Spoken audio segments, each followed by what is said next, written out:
Well, welcome everybody. This is Darcy Hitchcock with the Sustainability Alliance. We are recording this session, so just wanted to let everybody know that. And excuse me while I'm admitting people who are just showing up. I wanted, for those of you who don't know much about the Sustainability Alliance, we're a coalition of now 8 nonprofits, all related to different aspects of sustainability.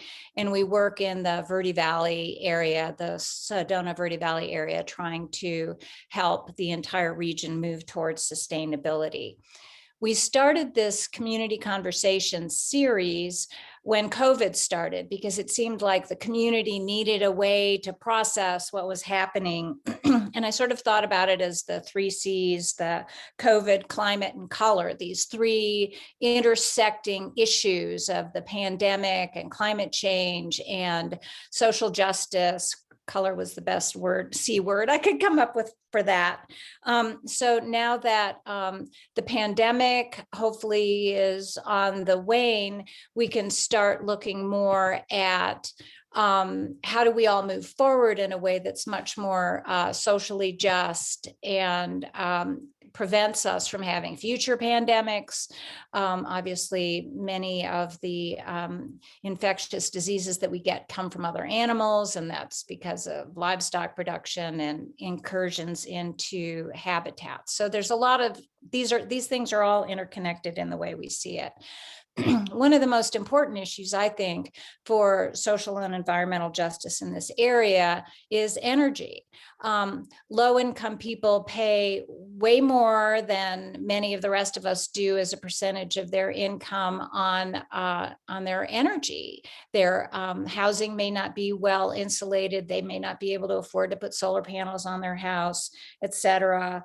And some of the populations that least cause this problem are dealing with the impacts of it. People who may not have enough money to pay for air conditioning, or maybe they work outdoors, etc.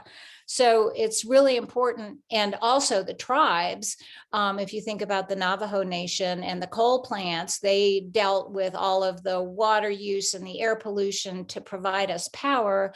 And then now we're closing down those power plants. So what does a just transition really look like?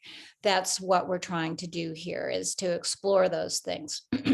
So I'm going to turn the meeting over to Jenna Ortega, who runs the Northern Arizona Climate Change Alliance, and she'll introduce each of our speakers and moderate.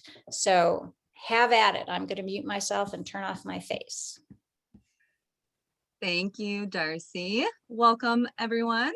As Darcy said, Jenna Ortega. I'm an organizer with NASCA, the Northern Arizona Climate Change Alliance.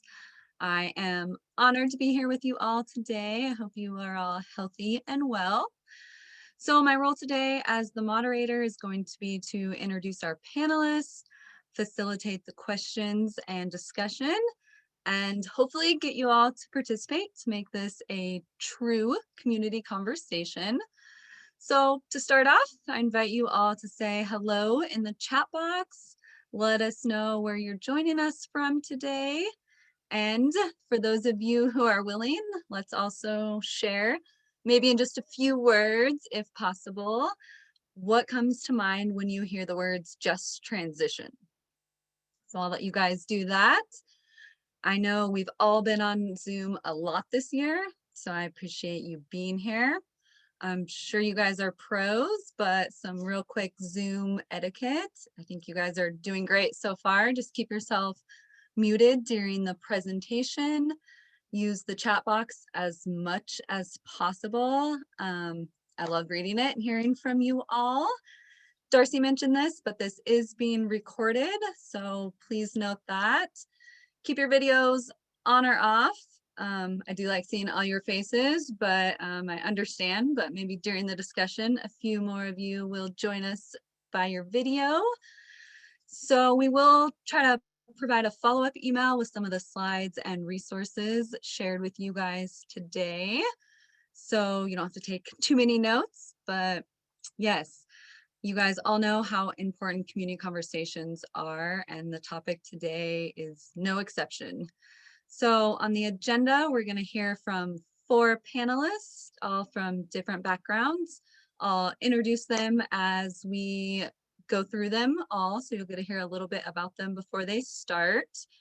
We are going to save the Q&A until after we finish the presentations, but please put your questions in the chat box as we go so you don't forget them. I'm going to try to manage those and read them during the Q&A session, so feel free to do that.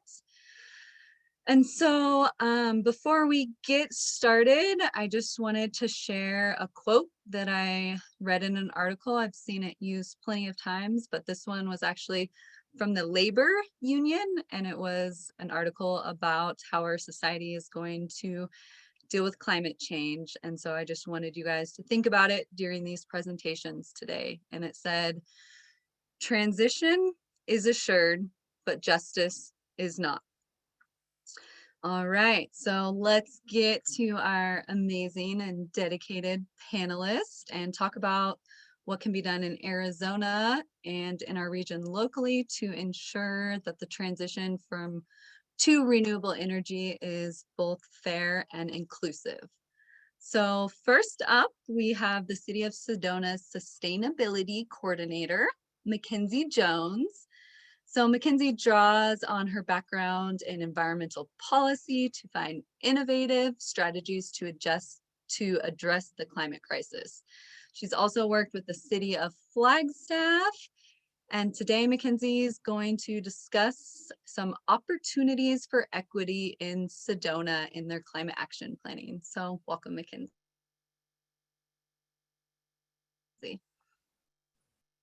Thank you so much, Jenna. And can you all see my PowerPoint right now? Yes, McKenzie, we can. Okay, is it 3 slides out? I'm struggling a little bit with the PowerPoint today, and so I can't tell which one is up on the screen right now. What are you seeing on the screen?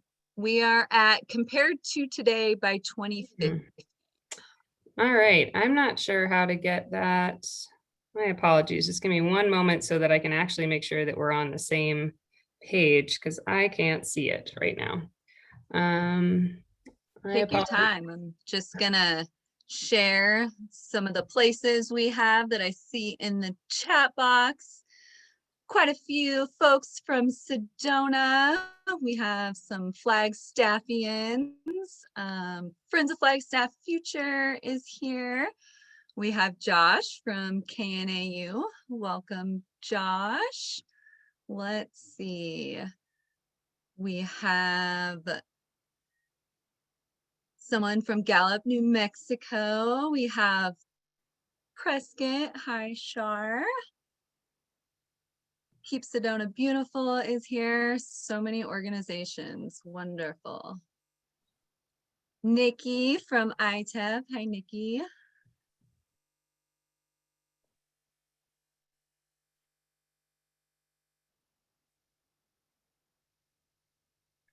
How about now? Perfect timing. All right, hopefully, and if I move forward, are you seeing a different slide now? Oh gosh, okay. So you know what I'm going to do, just so that we can keep going, is I am going to just show you all the unattractive version of my screen with the slides on the side, and I apologize for that, but for some reason, you know, things never seem to work when we want them to. So let's try this. And right now, how about now we can see this version of the screen? Yes. All right, great. Well, thanks everybody for your patience with that. I'm McKenzie Jones. I'm the Sustainability Coordinator for the City of Sedona, and I've been in this role for about 3 years. And I'm really excited to be here because this is a topic that I'm really passionate about. So in Sedona, we are wrapping up our first climate action plan to help figure out how to create and sustain a livable future in Sedona. and throughout the world. So how can we see the next slide? Did that work? Oh, good. All right, great. Okay. So why are we doing this? Well, climate change poses a risk to everything from our health and our infrastructure to local ecosystems. And locally in Sedona, compared to today, by 2050, we expect to have on average hotter temperatures, more severe drought, more intense storms, increased wildfire and smoke risks, increased damage from pests, more severe erosion, and lower water quality.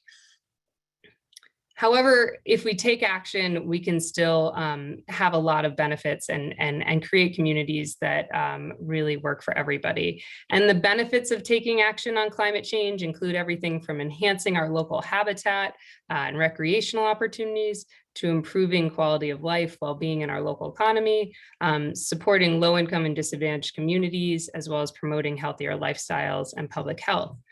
So our local climate action plan was focused on transportation and land use, water and natural resources, community resiliency, waste and consumption, and then buildings and energy.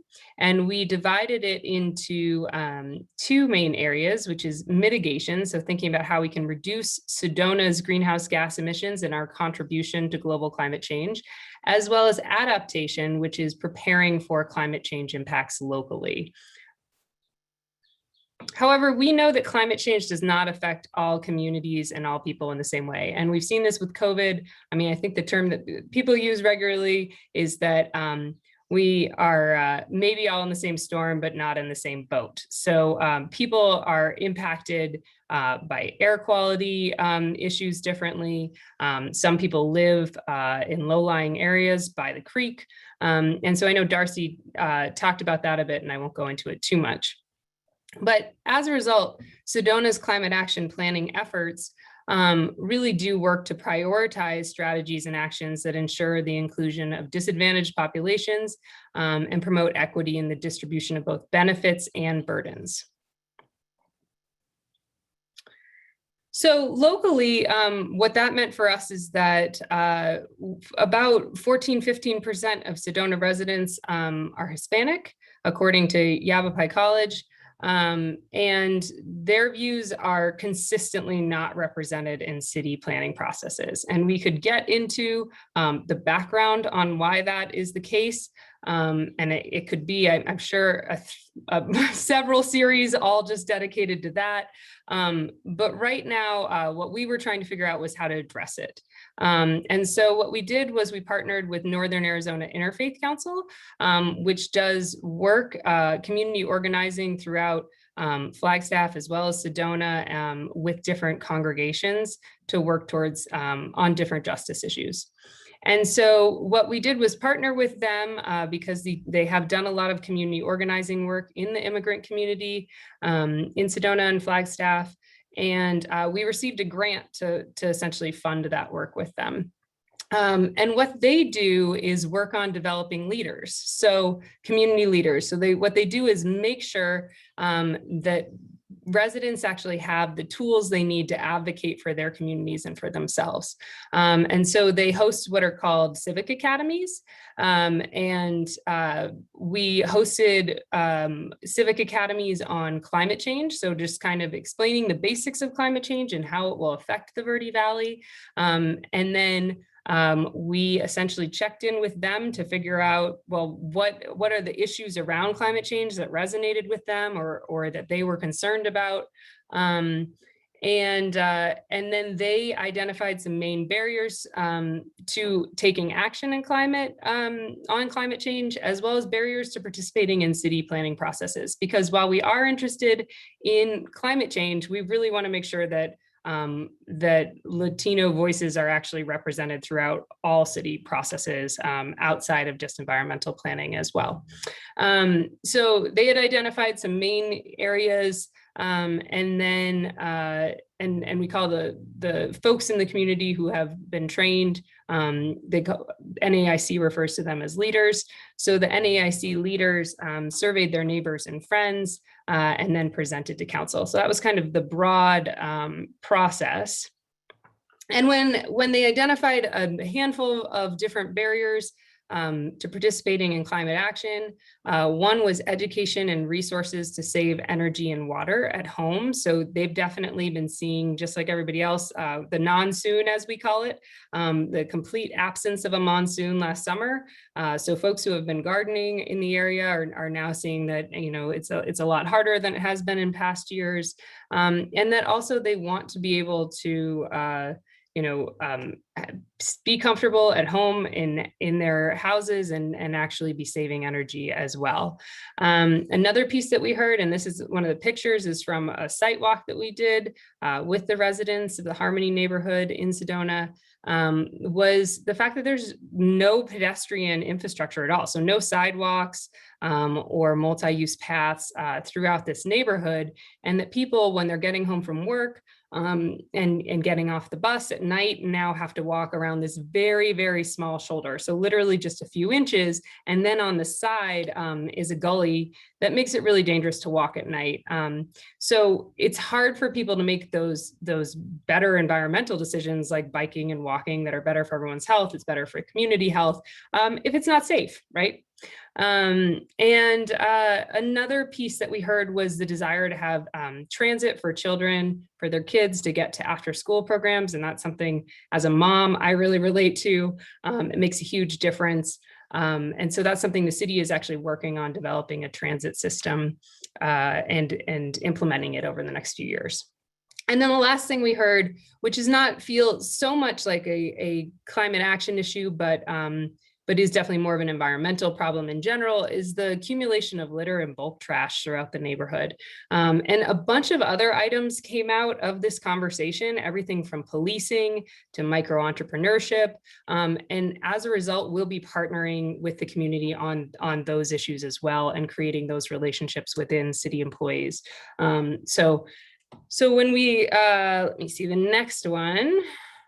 So the other engagement barriers that were identified seem really obvious, which is that a lot of folks speak Spanish as their primary language, and there's very little resources for Spanish speakers when interacting with the city. And so we had brought in interpretation services for a city council meeting, but that was kind of an example of the level of interpretation and translation services that we need to be providing in general if we want the immigrant community's views to be reflected in city planning processes. Then we really need to provide resources in Spanish, which seems obvious. And yet it can be really hard to do that piece. And so I think that's something that the city is being reflective on and trying to figure out how to actually make sure that we're providing those resources. And then if we are surveying community members, we're also surveying in Spanish. If there's a project update, that it's also in Spanish.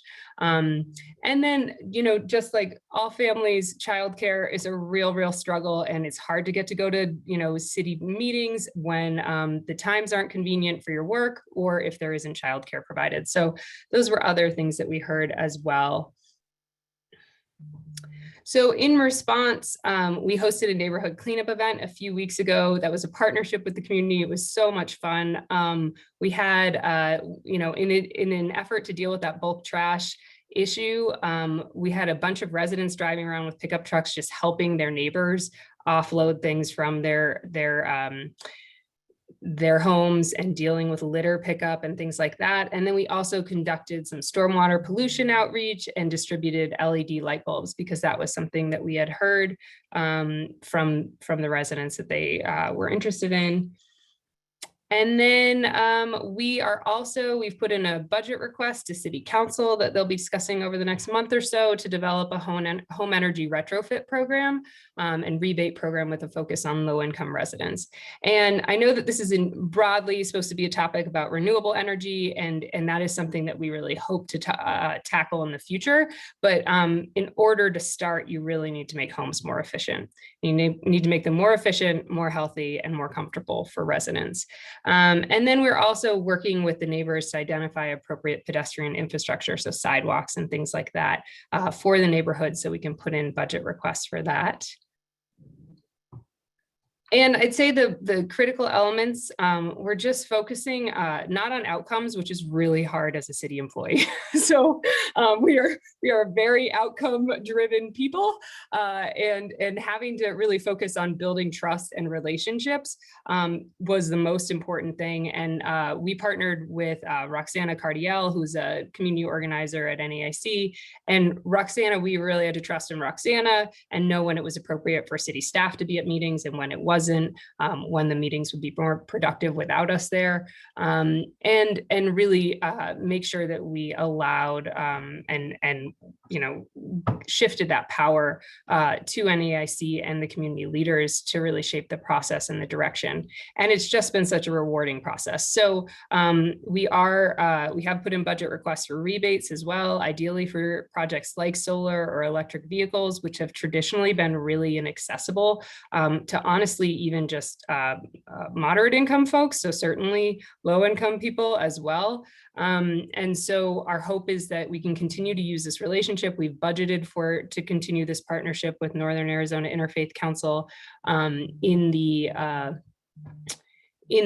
coming years, but to continue that work so that we can continue to build relationships and actually make sure that people's views are reflected in those city planning processes and in programs like a renewable energy rebate as well.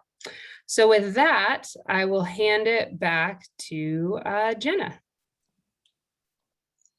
Thank you, McKenzie. And, I think you really highlighted that even though, the goal is renewable energy, that there are many steps in place in order to get there.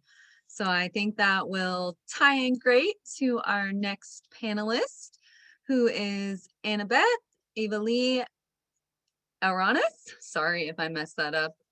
She is a first-generation college student who received both her bachelor's in environmental science and her master's in climate science and solutions degrees from NAU, Northern Arizona University. So Anabeth is going to be presenting about her work translating energy efficiency workshops with the city of Flagstaff and SWEEP, which is Southwest Energy Efficiency Project. Check them out if you haven't yet. So she did this as part of her science communication certificate, and she's also going to discuss how important it is to include the Hispanic as well as all vulnerable communities in energy efficiency solutions. So welcome, Anabeth. Thank you. Give me a second to set up here. Okay. So thank you, Jenna, and good morning, and thank you for being here, everybody. Thank you, Sustainability Alliance, for having me here today. I am going to quickly introduce myself once again. My name is Anabeth Avila. I am from Flagstaff, Arizona. I am a recent graduate from Northern Arizona University. I received my bachelor's in environmental science and a minor in Spanish. And then my master's in climate science and solutions, as well as a certificate in science communication. I am a first generation college student, so being the first in my family to attend high school, college, and even finish a graduate level degree, education has always influenced my career path. And so today I am here to speak to you about the importance of minority communities and their presence in environmental justice, policy, and energy efficiency. So in 2020, I was an intern for SWEEP, the Southwest Energy Efficiency Project. I had three main projects with this internship. The first was a climate action plan tracker. It consisted of researching what cities, counties, and towns had a climate action plan set up in the Southwest states that did not include California. Second was to translate a blog post into Spanish. And then the third, which I believe was the most impactful part of the project, was interviewing organizations that represented low-income communities, Hispanic or Latino communities, and underrepresented communities. I interviewed many organizations such as Chispa, Nevada, and Arizona, Cafe from New Mexico, and many other organizations. The interviews and conversations I had with them focused on the level of knowledge of the organization's constituents on energy efficiency. I asked questions on if their utility companies interacted with them, if they were familiar with or knew of any of their if their utility companies provided energy related resources, such as rebate programs or education, and how much they knew about policies on energy efficiency in general, and what priorities they had related to energy efficiency. There were many different answers, but the ones that left an imprint on me were energy efficiency is not a current priority in a community just because we cannot afford to switch to a much more efficient way of living, or at the moment we're not focusing on energy efficiency because that there is no work and the people in the community are having a difficult time to even put Hey, food on their Anabeth, table. Yes. sorry to interrupt you. There's a little bit of a crackling noise or feedback that's coming through right now. I don't know if you have a mic on or you're brushing to get something. I just wanted to let you know. Sorry. Oh no, it's okay. Can you hear me though? Yes, Sorry, I that don't know. sounds that Okay, I sounds don't know much what it better. is. Okay, I'll try to. I don't know what it is, but okay. So and then other answers I received from them were our state governments and our utility providers do not advertise rebate programs, any type of help or education to them in their language.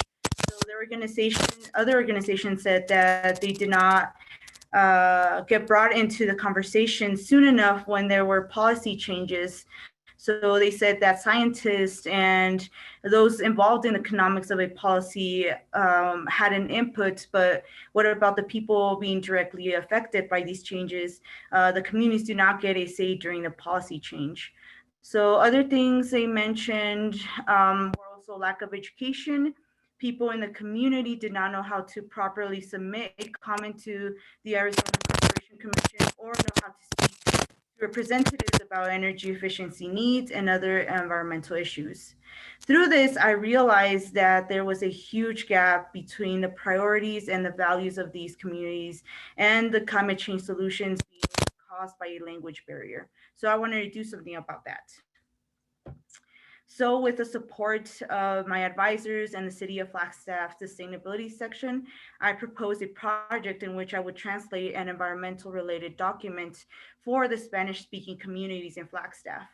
My goal was to let the Spanish-speaking communities know that there's help out there, such as rebates and workshops provided by the city, that there are resources to help energy consumption and ultimately bring down the cost of energy. Anabeth, excuse me for interrupting again. First, there's something going on that's creating sort of scratchy noises. Are you flipping pages or anything like that? No, I don't. I'm so sorry. Everybody else is muted, so I don't know where the sound is coming from. Do you have a microphone on your clothes? No, I don't. Okay, well, all right, carry on. It seems to come and go. Anyway, apologies to the Okay. audience. No, I'm sorry. That's It's- interesting. It's just Zoom. Carry on. Okay. Yeah, I tried it yesterday with somebody else, so it was working. I don't know. I'm so sorry though. I hope like most of it is coming through. I'm not sure. Okay, sorry, continuing on. I worked on translating the city's Home Energy Efficiency 101 workshop, HEE 101, or El Taller de Eficiencia Energética en el Hogar 101 in Spanish. On the slide, you will be able to see the starting page of the Spanish version of the webpage.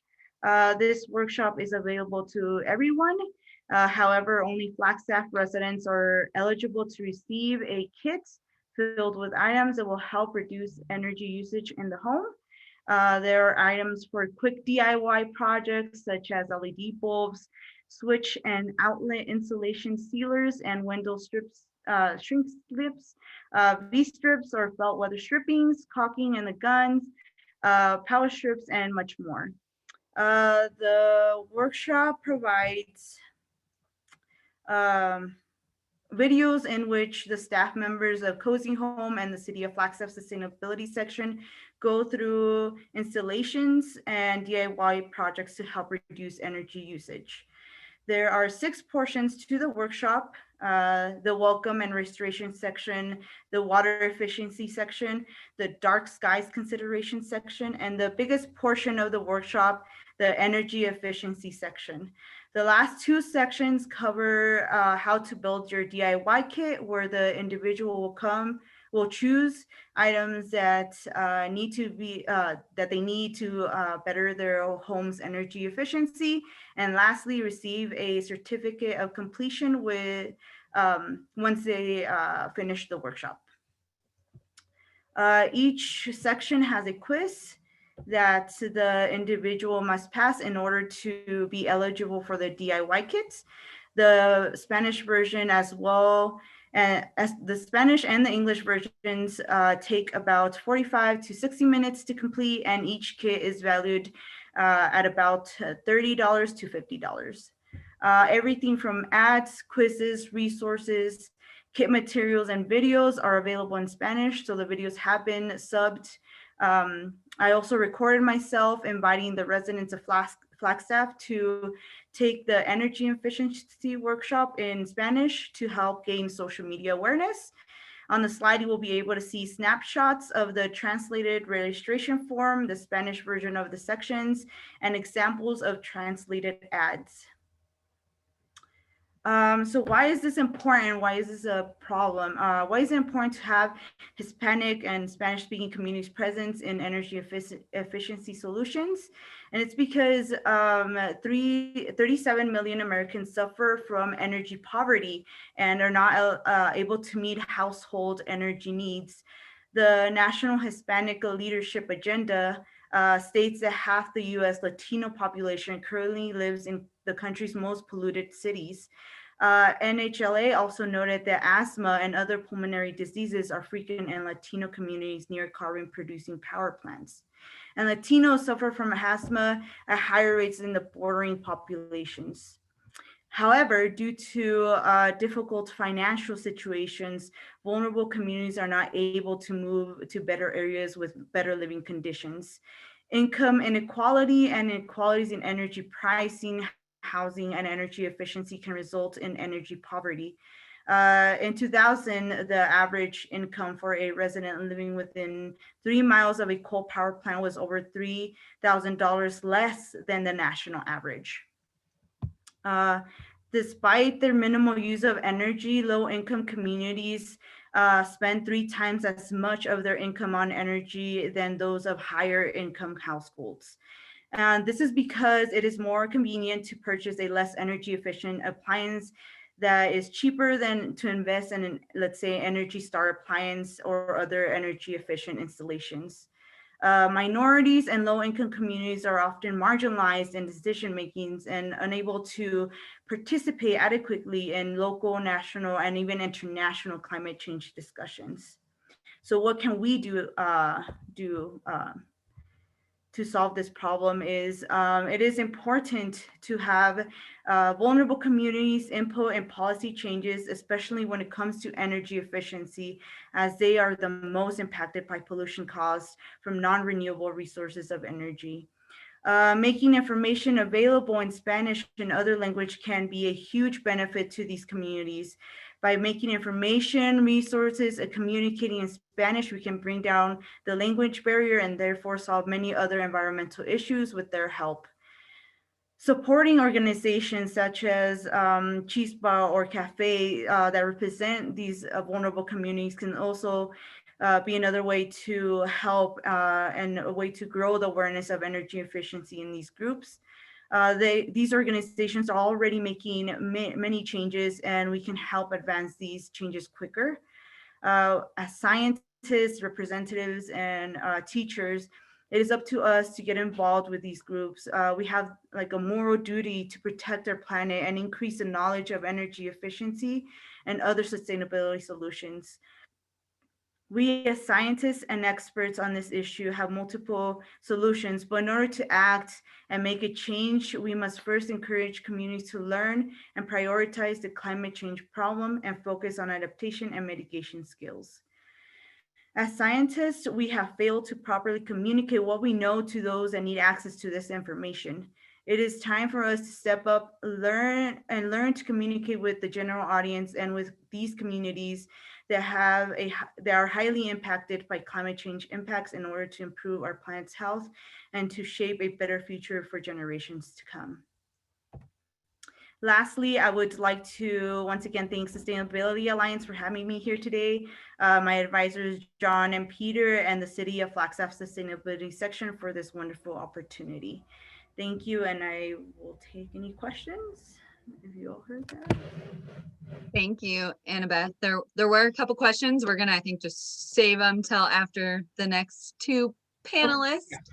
But we appreciate you being here today and all the work you are doing. It is so important. Thank you. So I did just put a question in the chat box for the audience to make sure you guys are still with us. And thank you for sticking through the Zoom technicalities. You actually sounded great after Darcy said something, Anabeth. So Okay, good. thank you. We've all been there. My computer actually went black during that and I thought I was kicked off. So we all understand and appreciate you. Okay, I'm so sorry, but thank you. No worries.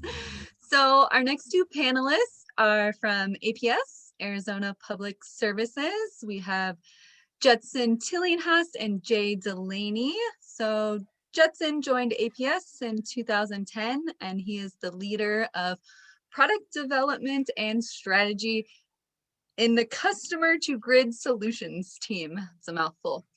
So he's served in a wide range of departments, including supply chain management, finance, and business operations.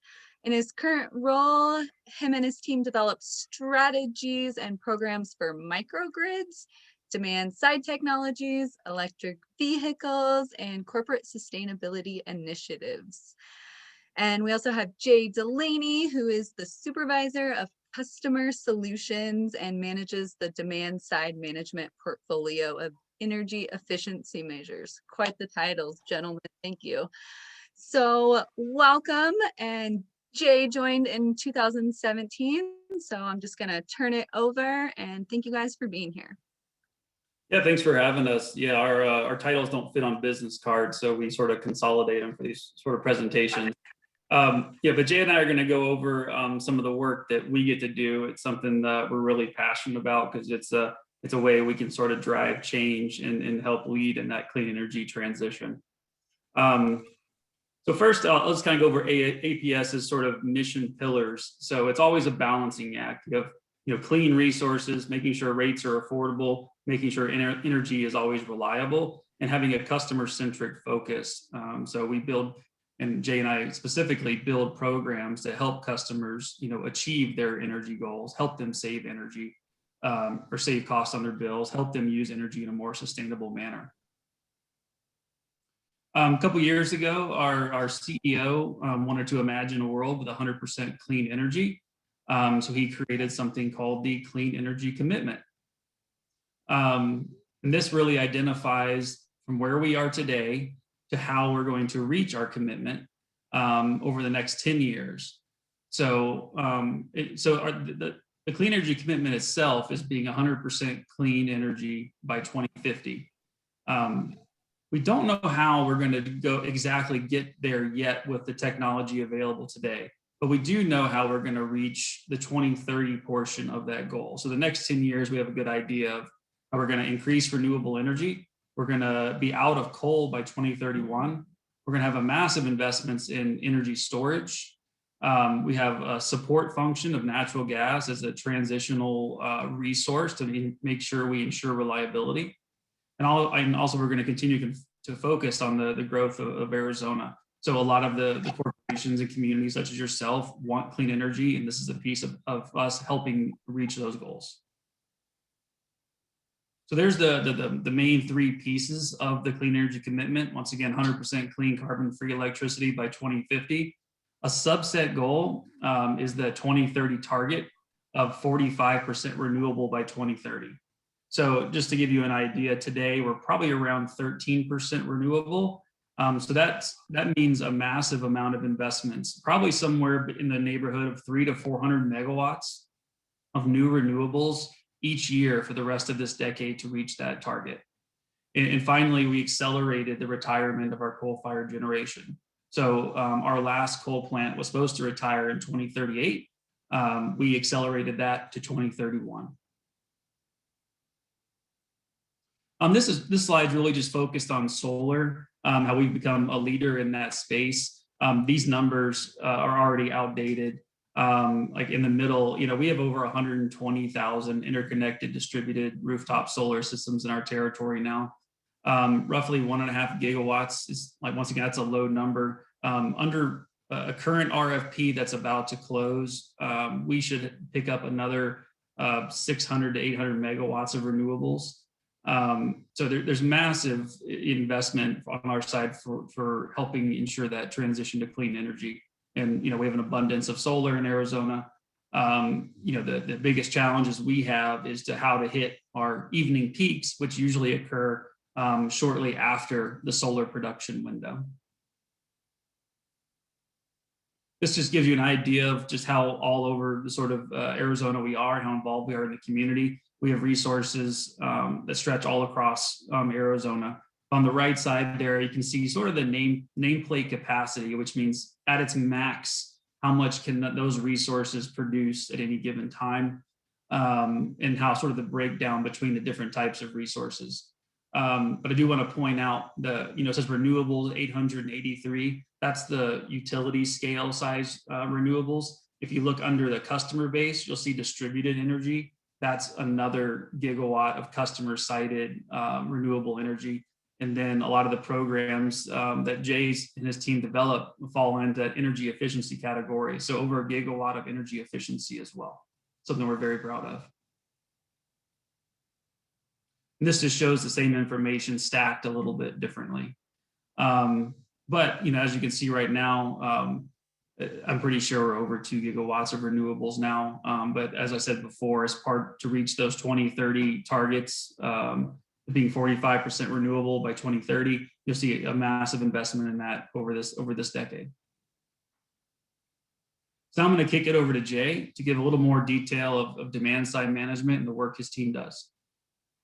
Thanks, Judson. So we love our acronyms over in the utility space, and we tend to throw them around like everybody knows what we're talking about. And so when we say DSM, I thought I'd describe a few of these. One is DSM, it stands for demand side management. When we say demand side, we mean on the customer side. And by management, we're talking about programs that give incentives to help reduce or shift power, your energy efficiency or demand response programs. Now, go ahead and switch slides there, Justin or Judson. So a few of the DSM rebates and incentives we have, we have about a $65 million budget that is split around 50-50 between residential and commercial. Some of the commercial facing DSM rebates and incentives we have are for equipment upgrades. We'll pay you up to $7.50 a ton to put in new HVAC equipment. To make sure that you get a quality install from our trade ally network, they'll pay you up to $180 a ton. To upgrade to variable speed drives, you can get up to $70 a horsepower. We've got lighting retrofits that'll pay you up to 35 cents for every watt you reduce in energy efficiency, and then $3 for lamps for LED replacement in the commercial space. And then for energy management systems that help us engage with the building, we'll pay up to 20 cents per square foot for upgrading from non-smart to programmable controls so that we can interact with buildings. On the residential side, we've got rebates for AC upgrades, duct repair and sealing, insulation. We really do recognize that the path to clean energy starts with energy efficiency. And so we really try and incentivize people to, seal up the envelope before they consider going to doing renewables, because that's just smart business. So we've got, rebates around duct sealing and insulation. And then we've got a slew of rebates for smart appliances, smart thermostats, water heater controllers, and things like that. You can get over $1,000 rebates for your home just by doing the ones that I just listed off there. Go ahead.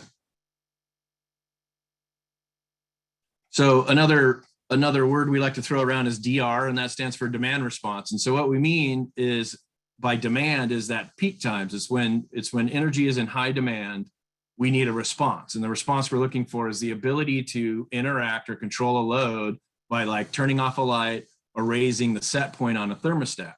We've got 2 demand response programs. One's called Peak Solutions. That's the commercial demand response programs, and they pay up to $52.50 per kilowatt year of load. So if you've got 100 kilowatts of available load, you can make up to $5,200 on that. And then the next one is called Cool Rewards, and that one offers a $75 bill credit when you enroll, and we will engage in demand response events. Last year we had 10 events, usually on the very hottest days of the year, and we go in and we raise the thermostat by 2 degrees for 2 hours. And that's actually an old number. We're up to over 40,000 thermostats now. And that each one of those represents about a kilowatt of shiftable power. And so that's like a little small power plant. It's like 40 megawatts worth of power, which helps us to not have to turn on peaker plants.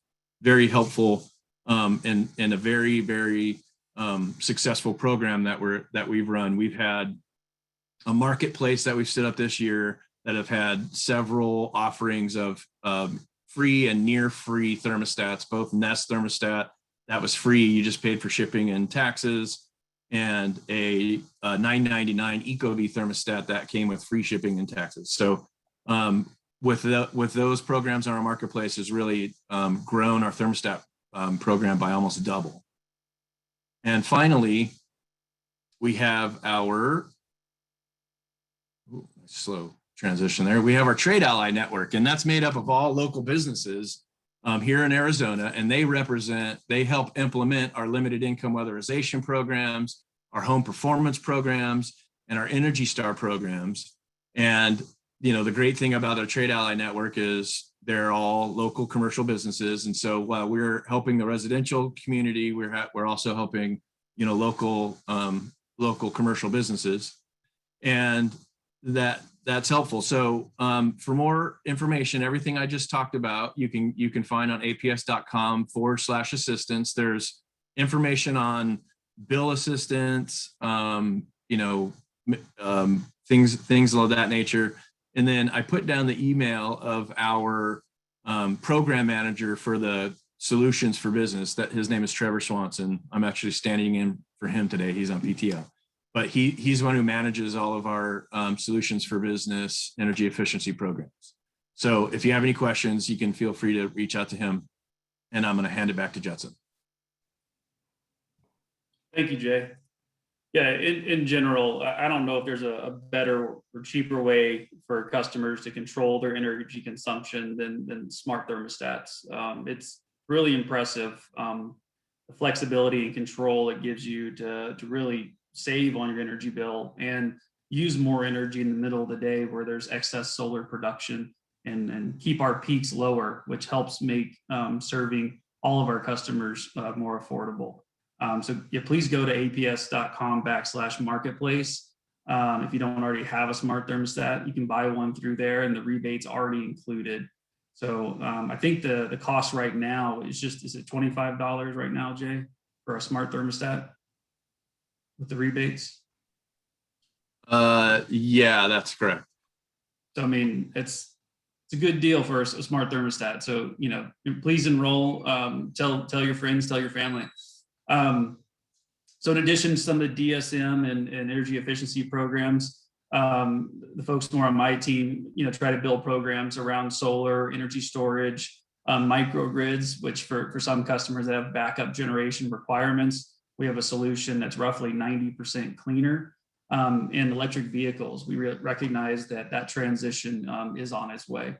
Ford just released a new electric F-150, and that really could be a game changer in the space. And I know Ford sells about 1 million F-150s a year. So if these trucks come out and people adopt those, I mean, that'll be a massive push towards that transition of electrification with vehicles. We also focus on community partnerships. We've done MOUs or worked on climate action plans with Phoenix, Tempe, and Flagstaff. And also, McKenzie's invited me to participate as well on Sedona's climate action plan, which is coming near to its fruition as well. So it's an opportunity for us to work together and talk about how to accelerate the transition into some of these technologies and how to help our community save money. So we really appreciate the opportunity to engage in that, and we're always open for more opportunities in that space. APS solar communities, we talk about equity a lot. In general, most of the folks who have rooftop solar tend to be more affluent. So we developed this particular program to try to bring equity back to the low-income communities. So what it does is if you meet certain income guidelines as a residential family, APS will build and install a rooftop solar system and pass a financial credit of $30 a month to the family. So that way they can participate in having clean energy and receive a financial benefit for doing so. We've done over 700 of those installed so far. We also have carve-outs for multifamily. There's a handful of non-residential installs for rural governments, 501(c)(3)s, and Title I schools. And I know that's something Sedona and Flagstaff have both participated in. So it's a great way that we can partner together and provide solar structures to our customers and community. With electric vehicles, we currently have a program called Take Charge AZ. This is the first EV related program we've had. It's been very successful so far. Basically install level 2 charging infrastructure at places of business, really trying to encourage midday, workplace sort of charging opportunities. So we want your communities to have access to charging infrastructure. And I know Sedona and Flagstaff have taken part in this program as well. To try to encourage people to charge their car in the middle of the day when we have all those solar resources online. So you can actually be charging your car, with the power of the sun. APS provides the infrastructure, installs it, turnkey. The customer just has to pay for the actual electricity. So I mean, that's a great opportunity to help push that transition, because we know the more charging infrastructure out there, the more folks feel comfortable about investing in an electric vehicle. And we all know the emissions reductions from electric vehicles. So another great program. Won't spend too much time on this, but there are certain situations like water treatment facilities in the city that have requirements for backup generation. Data centers, military bases are also common in this space. But typically when customers build backup generation, it's what we call tier 2 sort of dirty diesel. And we built a program that allows APS to cost share in that resource. And we use what we call tier 4 final gen sets, which are actually the newest ones, are roughly 99% cleaner. So in these microgrids work, if the grid ever happened to go down for whatever reason, natural catastrophe, outage, weather, they would turn on and serve power to that specific business. But the interesting part about it is when the grid is operating as it normally does, if there's ever a capacity need on the system, APS can call on that resource and push energy onto the grid. And it's a way we can partner with customers so we're not overbuilding and then also building older, dirtier types of diesel. So it's a very clean comparative technology. And it actually makes not only that customer more reliable, but our entire grid more reliable. So that's a great, interesting program as well. So I told you, about 2 years ago, we announced that clean energy commitment. So I kind of wanted to talk about what's been going on since. So this is the 2020 to 2024 action plan. So these are the procurements that are sort of in progress. And it shows you how many megawatts of these different types of technologies that we're procuring as we speak. So demand side management, this includes some of the work that Jay's talking about, roughly 575 megawatts of that product, almost 200 megawatts of demand response, 400 megawatts of rooftop solar with customers, utility scale renewable energy, 962 megawatts. I think that number is going to be low. And also 750 megawatts of energy storage.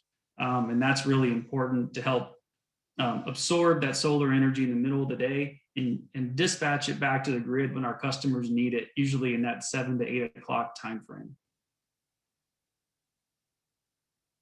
This gives you a look. So these portfolios are basically in our last integrated resource plan, which is a document we file with the commission every 3 years to kind of show what our expectations of the future to look like. And they built the IRP in this case with 3 different portfolios. So one's sort of using a bit more gas as a bridge technology in path 1. The second one has higher amounts of renewable and storage and less gas. And the third one, the accelerate portfolio, it's like if we really tried to get there as quick as possible, what would that look like? And so there's how much clean energy we would achieve by 2035. So there's also, you're balancing costs in this as well. And this slide doesn't talk about the cost, but each portfolio has sort of a different estimated cost to reach those levels of clean and renewable by that time frame. Those to show you the 3 different portfolio analysis that our resource planning team ran to create these different scenarios. But even in the slowest case scenario, by 2035, we're projected to be almost 80% clean. So, I mean, it's an impressive transition. This shows the 3 different colors are the different scenarios, the bridge, shift, and accelerate. Like I said before, the accelerate's the fastest one to reach, our goals. The blue would be a little bit slower in time frame wise. But even in the slowest case, by 2035, we'd have 8,000 megawatts of new renewables. With the accelerate portfolio, we'd have 12,000 megawatts of new renewables. And then there's also a correlation with how much storage you need, help sure we're actually using that energy when our customers need it. And this figure here, it shows sorry, you guys don't see my cursor. I just recognize that. On the bottom left is natural gas. As you can see, we're dropping down, we're reducing the amount of natural gas resources in those 2 scenarios. And this is sort of the little grand finale slide. This is how this is our trajectory. So, the 3 different colors, once again, are the different portfolios, the bridge, shift, and accelerate, but all of them in at 2050 with us being completely decarbonized as a utility. So once again, 100% clean energy by 2050. So it's something we're really excited about and really proud to be a part of, and having our customers be along with us on that journey. I think just really it helps enhance that process, and hopefully we can work together and help accelerate that from 2050 to an earlier time. So that's all I have for you guys.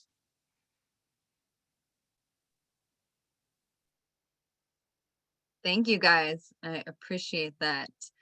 All right, we are actually pretty close on schedule, so that is wonderful. So we'll go ahead and start with some questions. I'm going to kind of just rotate through. So I am going to start with McKenzie, and feel free, you can still put questions in the chat box. Thank you to everyone who has. So this question is for McKenzie. Darcy asked, does the home retrofit program also involve landlords for renters? That's a great question, Darcy. So we haven't actually defined it that clearly yet, mostly because it hasn't been approved by council. And so we haven't wanted to invest too much energy in actually defining the program until we have a sense of of whether or not we have the support to move forward. We are going to work over the next month to really shape that up. Our goal is to include multifamily complexes, if not this year, then the following year. Thank you, McKenzie. So our next question will go to Anabeth, and it is from Jim. And Jim asked, how will you determine the process for the underserved when it comes to where the largest inefficiencies are and selection of homes to retrofit? We definitely hope that all that apply get the retrofits. Oh, yeah, so for the, I don't know if he's talking about the kits that Flagstaff has. Is that what he's referring to? So in order to get those, you must actually complete the workshop, and then the workshop will be able to keep track of the process you're making, and that's how they are eligible to get those resources.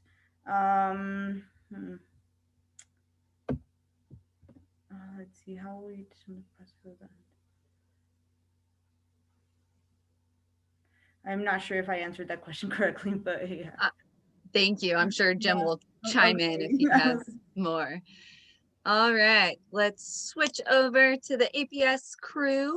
This question is from Dara, and she asks, so you are anticipating a greater percentage of distributed renewables than utility scale when you meet the 100% carbon-free goal. Could you speak to that? Oh, hey, Dara. No, today we have more distributed solar than utility scale. I would expect that to flip pretty dramatically by 2025. Although I think last year was our biggest year with distributed solar. Don't quote me, I think it was pushing 160 megawatts of distributed solar added to the system. But with the current RFPs that are about to be probably public in the next month or so, plus newer ones, will vastly accelerate past that. So by 2050, yeah, I think it's be much more utility scale solar. Thank you. All right, we'll switch back to McKenzie. And this question is from Nikki. Well, first she says, great presentation. And then her question is there hesitancy among the Hispanic community members to continue participating? That's a great question, Nikki. And I think that I would say there was a lot more hesitation at the beginning. And we did really try to focus on being honest about what we could actually achieve and not over promising, but also kind of focusing on quick wins. And the grant was actually structured to provide a couple $1,000s to implement a project that the community identified, which is how we ended up with both the LEDs distribution. That was something they had asked for, as well as the community cleanup event. So I do think that there is that trust building piece and showing up over and over again. And the hard part in working in local governments is sometimes you're kind of held accountable to behavior that happened 15, 20, 30, 40, 50, 60, 70 years ago. And that's legitimate, right? It's legitimate for people to either feel concern or not think that someone's going to follow through. And so I think that we actually have built a good foundation, and there's still a lot of skepticism, and we're just going to have to keep showing up. And that's where the opportunities to both work on policing, and also we're working on a program called Fuerza Local with Local First Arizona, that is focused on Hispanic micro entrepreneurship. And there's just kind of a lot of opportunities for us to continue to show up in different ways and follow through on our promises and really work with the community on the things that they're passionate about. So it's a process. Thank you, McKenzie. Great question and good answer. So we'll switch back to Anabeth, and maybe I should have combined this with your other question, despite my clever idea to spread them out.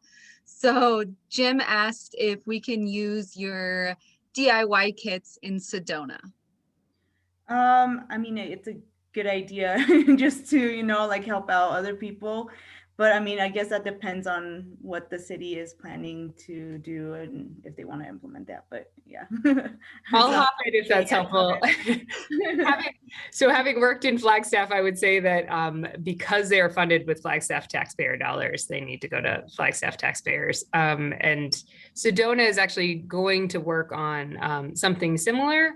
Maybe not the full extent of the DIY kit, but our hope is to essentially, through the home energy retrofit program, kind of beef it up and do a little bit more of that, the LED replacement, the faucet aerators, and do a lot of the work that is essentially covered by that DIY kit that Flagstaff does have. And that is because Flagstaff did several years of home energy retrofit work back about 10 years ago. Thank you both. All right, we'll switch back to APS. So I'm going to kind of maybe combine two questions. The first question was from Craig, and he asked, how do customers apply for these rebates and incentives? I think it would be that website you provided, aps.com/assistance, and the email address. Is that correct? Or did you want to add anything to that? Yeah, so aps.com, and then if it's a residential, you click on the residential tab, that'll take you to the rebates, and it's under, I think it says programs and rebates. And then same for businesses, you go into the solutions for business space, and that's how you apply on the commercial side. Wonderful, thank you. So then I will also ask a question from Darcy. And she asked, how can we incentivize landlords to do energy efficiency so long-term renters can benefit? Great question, especially for me being a renter. So thank you. Yeah, well, actually, if you go on the Solutions for Business page and you click on multifamily, we have a program called MEEP, which stands for Multifamily Energy Efficiency Program. And we have various incentive programs for landlords to do water heater controllers and rate enabled thermostats and things like that. So there are a few. Wonderful. And we have a few more questions for you guys, so I'll just leave you up here. From Patrick, he says, first, thanks. And then he asks, do either of you have any knowledge of where APS stands on their multi-million just transition proposal for citizens of the Navajo Nation? Well, yeah, I mean, I'm not an expert in regulatory, but I believe that one's the commission has to vote on that. So we put a proposal together after working with the nation, and I forgot the dollar amount, but I think it's somewhere around $140 million to the Navajo and Hopi communities to help provide that just transition. And there's some public articles about where those dollars would go. I know a piece of it is trying to part that I'm more involved with, be trying to procure up to 600 megawatts of solar on tribal land. So that would be a great opportunity as well. But from what I understand, that proposal has to be voted on by the Arizona Corporate Commission. On a much smaller scale, we also have been approved on one of the DSM measures called Tribal EE, which brings the energy efficiency measures to more rural tribal lands. Thank you. All right, couple more questions for you guys and we will get into the conversation. So for APS, is there a donation program where people can donate to help people who can't pay their bills? As a matter of fact, there is. If you go onto aps.com/assistance and you look for, I just had it, Power of Giving. So scroll down to Power of Giving, and then there's a form that you can fill out to make a donation. Thank you. On that note, we also have a program, I don't think it's called E3, but it provides a 25% bill discount for 12 months if you meet the sort of income guidelines. So some people, forget that we have that program as well. But that's a great way for bill reduction for our low income community. Got it. And then last question, does a smart thermostat work for a swamp cooler? And how can we be more energy efficient? I'm sorry, that sounded like a question for me, but my internet just went wonky for a second. Could you repeat the question? No problem. Mine is doing the same thing. I'm very nervous. So does a smart thermostat work for a smart cooler? And how can we be more energy efficient? A swamp cooler. So no, a smart thermostat does not work for a swamp cooler. It needs to be an air conditioner. The best way to be energy efficient is to seal up the house. So do duct sealing and those types of things. And then caulking, gaps and stuff like that. And then reducing your energy consumption by, switching out incandescent bulbs to LEDs.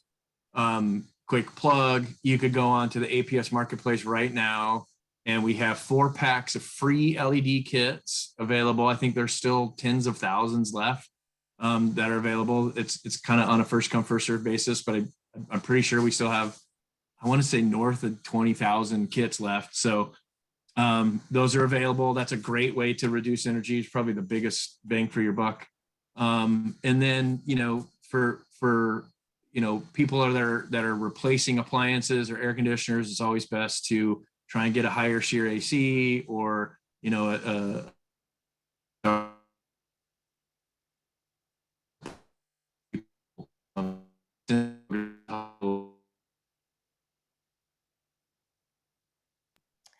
It sounds like Jason's connection started to get weird. So sorry about that. Let's see, Jenna, are you still around? Just want to make sure you're still okay. Yeah, shall we move into the conversation part?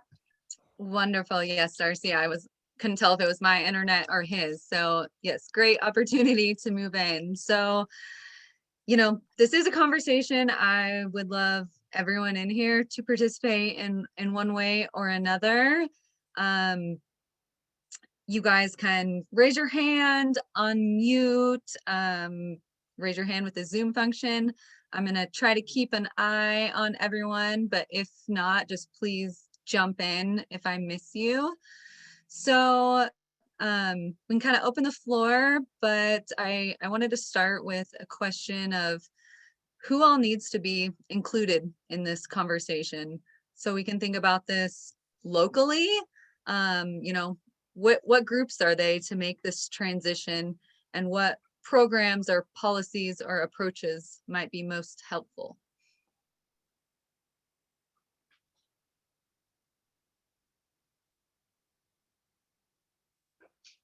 Well, certainly can't do it without approval from the Arizona Corporation Commission. They really do manage all of my budget. All the DSM stuff that I've been speaking about is managed through orders from the ACC, and they set the limits. And then we work closely with external stakeholder groups like SWEEP to help figure out how to carve out those budget dollars into the most into the best categories. So SWEEP's been hugely helpful with us to help figure out how to do this in the most efficient way. Thank you.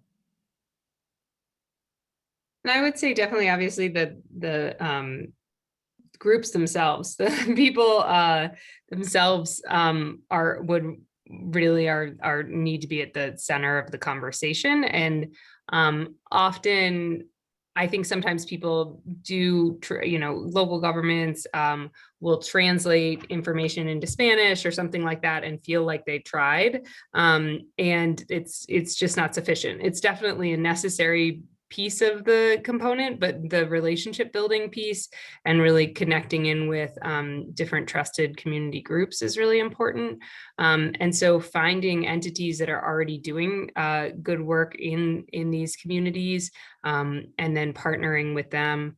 And honestly, stipends are really helpful. And I think that's because we need to recognize that people are experts in their own community and that they know what's best for themselves. And so being able to, if somebody's working 3 jobs, being able to actually, either provide some food or childcare or some sort of stipend to make their participation possible, that can go a really long way.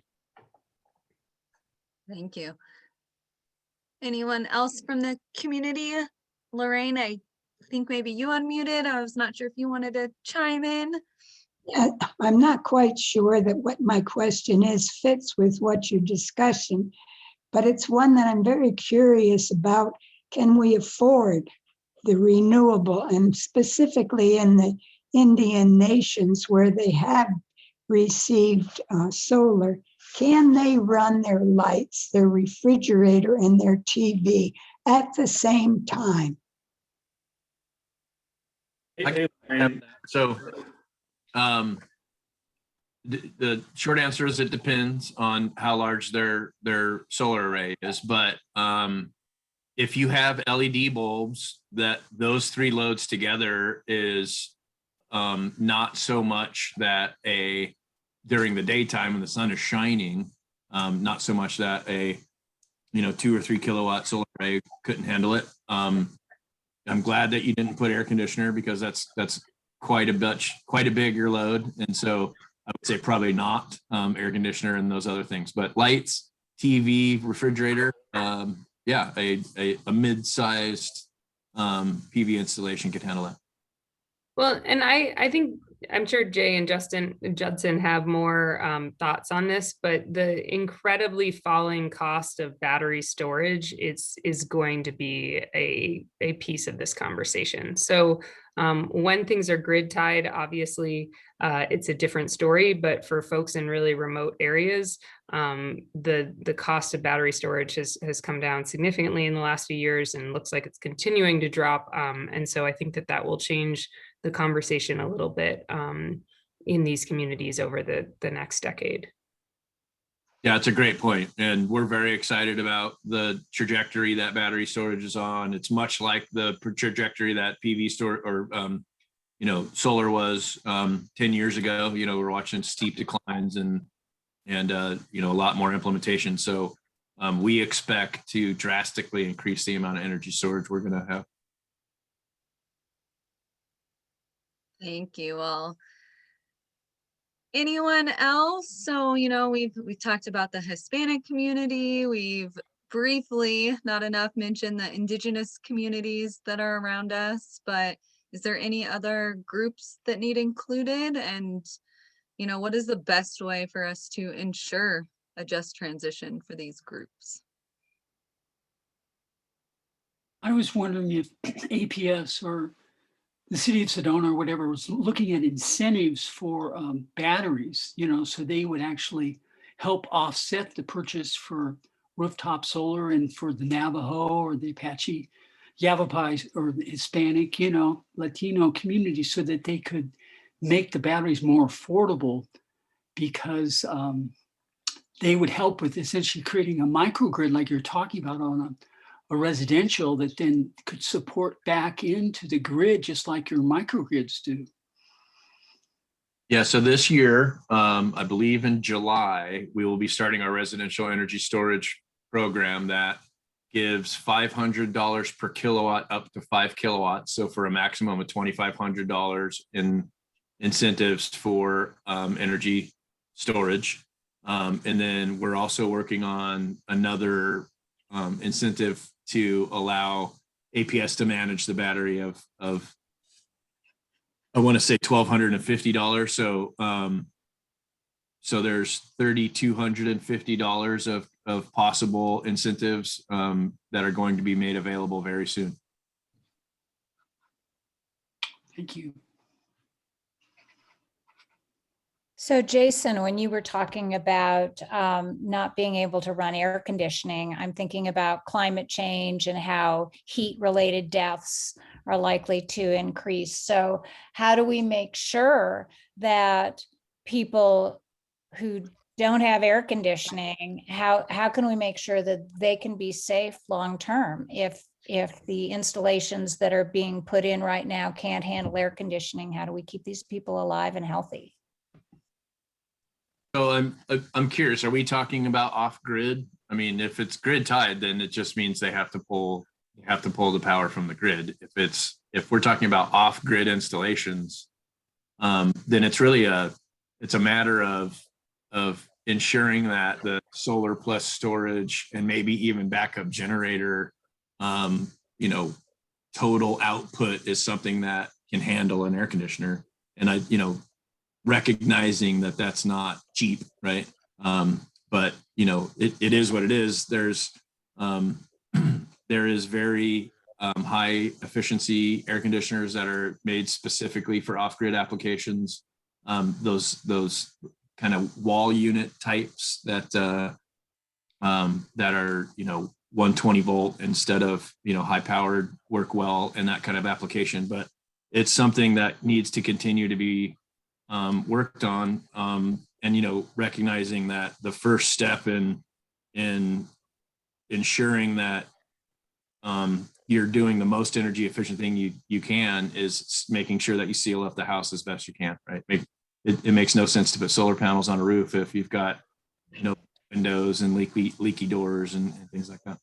Yeah, I'm thinking more along the lines of at a community level. So do we need to make sure that the tribes all have cooling centers and that their community centers are amped up to be able to be cooling centers and stuff like that? So in cases of extreme heat, everybody has a place to go, even if their house doesn't have an air conditioner or they can't afford to turn it on. Yeah, Darcy, that's something that we've been working on with some of the cities in particular, because they usually have potential buildings that might make sense for those locations to be, and are better at sort of coordinating potential logistics on traveling people. We can focus on the actual resiliency piece, whether that be through solar storage, grid type power, a combination of that. I think what we get into now, the issue is, what your expectations are of resiliency. So like with those microgrids, for example, I mean, those folks are looking for power for a minimum 24 hours at their peak consumption. Most of the batteries, like when we're talking about utility scale batteries, those are typically 4-hour products. So that's not getting you that same level of resiliency. So it's not simple to have like they're custom solutions, right? So what those needs are, how long we're talking about duration wise. And if you need further duration where it's 24, 36, 48 hours, I mean, sometimes, a non-clean alternative might be the best way to go with backup genset on like a property, especially if it's not grid tied. So it's, we have to sort of work together and figure out what makes sense in what area, try to drive the cost as low as possible, and try to make it as clean as the solution as clean as possible as well. I think as battery technology progresses, we'll have more longer duration types of storage that can really help with that as well. Well, and I think, Darcy, the question was about the reservations, and I'm going to turn off my video because it seems like it's getting a little funky. There we go. That work? Okay. But in Sedona, I mean, this is an issue for unsheltered folks, right? And the people that don't necessarily have a home to live in, or don't have AC. They do have a home, but they don't have AC, which is, there are still people in Sedona who don't have AC. And this is also true in Flagstaff, as it hasn't been as necessary. And so thinking about those community cooling centers, places like the library, like rec centers and things like that, or honestly, even just shaded areas of parks with water accessible, it's a piece of the conversation that we're looking at from a climate action planning perspective. Thank you all. Anyone else? It doesn't have to be any of the questions I pose. This is an open dialogue. Please share or ask your questions. Sure. Yeah, ask another question of Kinsey, please. I know you invested in solar. Are you storing in batteries, and are you off the grid? We are not. So, sorry, my video just seems to be a little bit slow today. So we actually, when we partnered with APS, and thanks to APS for that support, through the Solar Communities program, that is grid tied. We also have a solar installation out at our wastewater treatment plant, and that is something that we've been discussing with APS that could either be a good fit for a microgrid, or could be a good fit for some additional battery storage in the future, but not right now. It does not pencil out for us at this moment in time. Thank you. Shar? Well, I was curious, and you've talked a lot about the APS microgrid program, and I was curious about, you know, the capacity that you're looking for. There's been some talk in Prescott about the possibility of, and talk within the community, not necessarily the community leadership, about, for instance, putting solar on the water treatment plant in Prescott. And I'm wondering, is, you know, Sedona and Flagstaff and Prescott are all smaller communities in northern Arizona. So can you do a microgrid, kind of solar microgrid backup system for something like the water treatment plant in Prescott? You know, would that be feasible? And how would the city go about, or the community for the city, looking at whether it's feasible? I think we're actually scheduled to come up there in about 2 weeks. So Oh. I forgot the name of the fellow I had conversation with, but Becky Rudd is our account manager, and put me in touch with someone. His name's it's escaping me at the moment. Basically, with the microgrids, what APS can do is divert dollars away for what we call capacity. When I'm talking about capacity, I'm talking about, like, just think of like every hour of the year, the worst 100 hours as far as when our customers are using energy. So the hardest 100 hours to serve, does that resource produce in those 100 hours? Problem is, typically solar doesn't, but those clean tier 4 final gen sets I was talking about can, because they're dispatchable.